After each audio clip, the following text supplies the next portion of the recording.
very clearly thought out. And they said, no, we're not emitting bills of credit. That is illegal. That means no treasury bonds. Right. The government cannot borrow money. It has to live within its means through, taxation. Now, taxation, of course, as I said earlier, personal income tax didn't exist 100 years ago. Taxation was just through, sales tax, value-added tax, whatever you want to call it. That's how they funded themselves. So they didn't have this gargantuan, cancerous growth that's known as the federal government. It was not possible in those days. But of course, the Federal Reserve System was inaugurated in 1913 in order to put an end to that. That was the whole purpose of it. And it was done, of course, it's unconstitutional, illegal, therefore treasonous, therefore traitors to the American people. That's the facts, the legal facts, because the Constitution hasn't been revoked. I mean, officially, so therefore necessarily, de facto, it is the law of the land. The fact that it's not, not adhered to is neither here nor there. Fundamentally, it's still the law of the land. And as one judge put it, anything that doesn't adhere to constitutional law is null and void. So you could probably take 98% of the U.S. Code and burn it, because it's unconstitutional.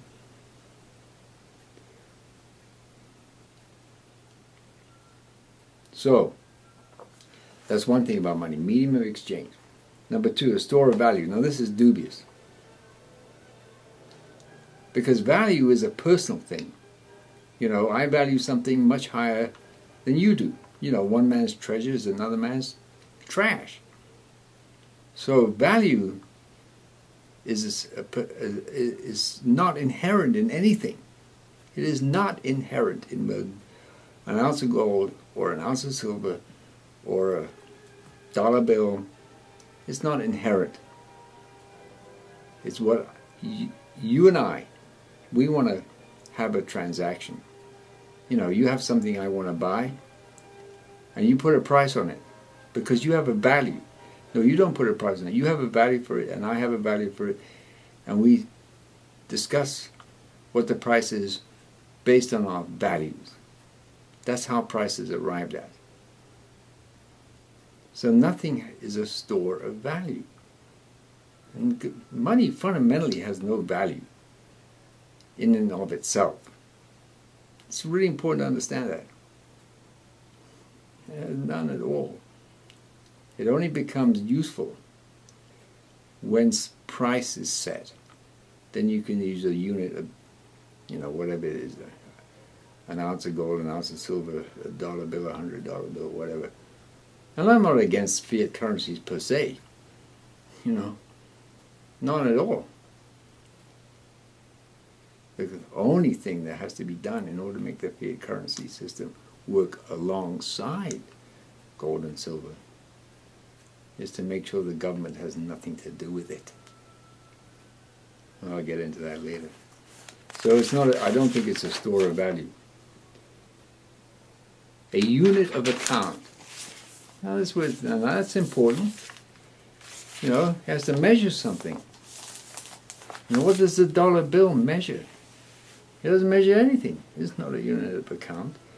Whereas if it was convertible in terms of legal tender into an ounce of silver or an ounce of gold, then it would be a unit of account.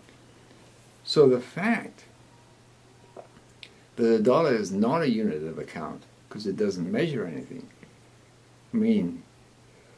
the dollar used to, and according to the Constitution it does, but since the severance of the relationship between the dollar and gold, or the dollar and silver, it no longer is a unit of account. It's just, as I said, vapor money. When you can produce something out of nothing, how can it possibly be a unit of account? It's like saying, let's walk to the beach and we'll pick up a handful of sand, and I have 10 million grains of sand, so I have $10 million. I mean, it's the same thing. So that's how absurd it is, the US dollar. You know, the Federal Reserve note. What that Tropos people referred to as the private scrip of the Federal Reserve and the US Treasury. Okay, so it's not a unit of account. It has to be a unit of account if we're going to have any money in existence. So, what else? Now, of course, because, and I've talked about this before, I don't think there's any more. There's a few, it has to be a commodity. That's another thing it has to be. And it has to be fungible, meaning it can be exchanged for anything. And, you know, so the point I'm making here is that money has to function like blood in the social organism. And if the social organism is to be healthy, the blood has to be healthy. Now, I mentioned earlier that the blood has three major elements in it. I mean, it has a lot more than that, but three major ones. That is, it has red blood cells, white blood cells, and the blood plasma. And I said, this is human blood, and I said that red blood corresponds to gold, white blood to silver, and the plasma to currency, because, you know, it's liquid. That's a beautiful, I mean, currencies are very, very convenient. They make for a real convenient medium of exchange. There's no question about that. And I don't see any point in just getting rid of it. But I think it can work alongside gold and silver.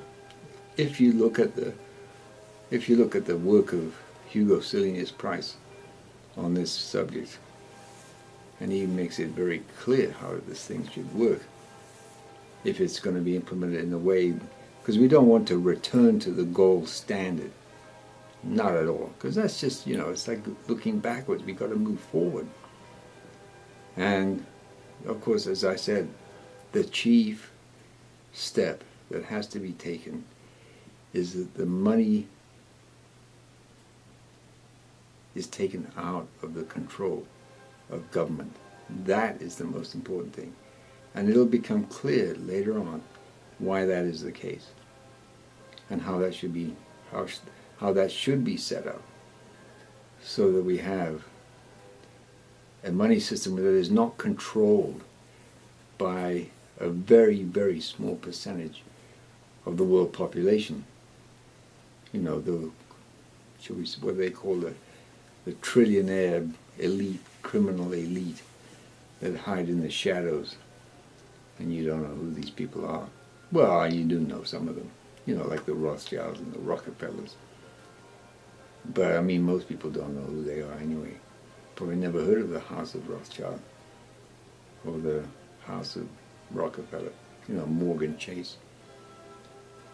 And now I want to reiterate the insight that our blood quality as human beings, individual human beings, depends upon our food intake.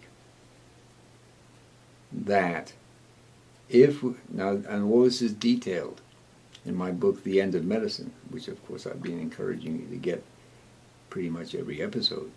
So you need to get that book to understand, to read the description I have of how blood is created in the human organism through our food and the quality of our food, and how meat and potatoes fundamentally causes our blood quality to become very, shall we say, toxic and weak, whereas whole grains and vegetables makes our blood quality strong and vital and relatively clean. I mean, blood is always going to have toxins in it. That's just the nature of the way the blood circulation and the blood system works.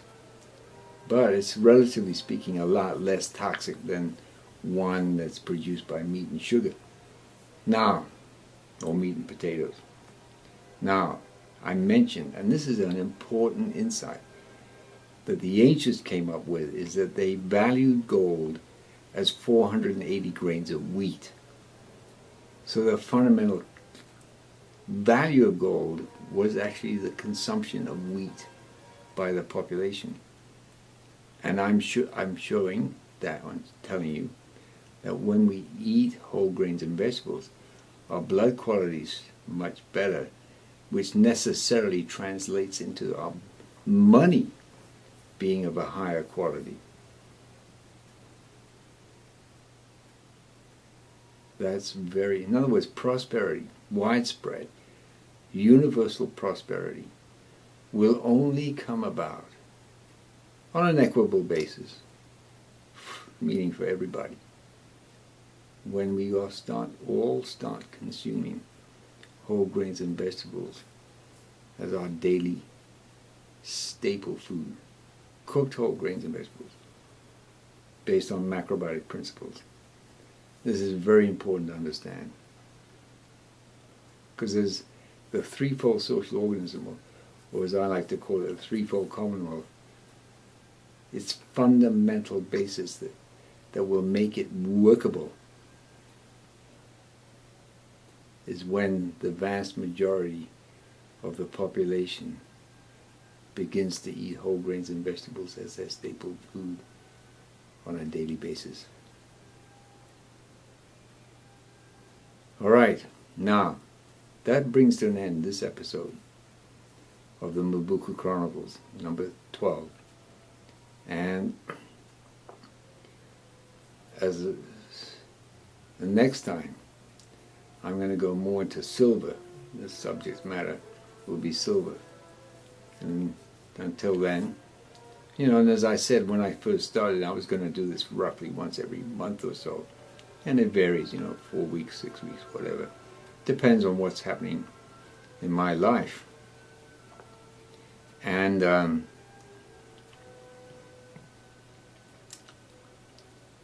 I'm hoping that you're all having a good time, you're all healthy. I'm wishing you all well, and that I will bid you good night, good day, good morning, and good evening, wherever you happen to be, and thank you very much.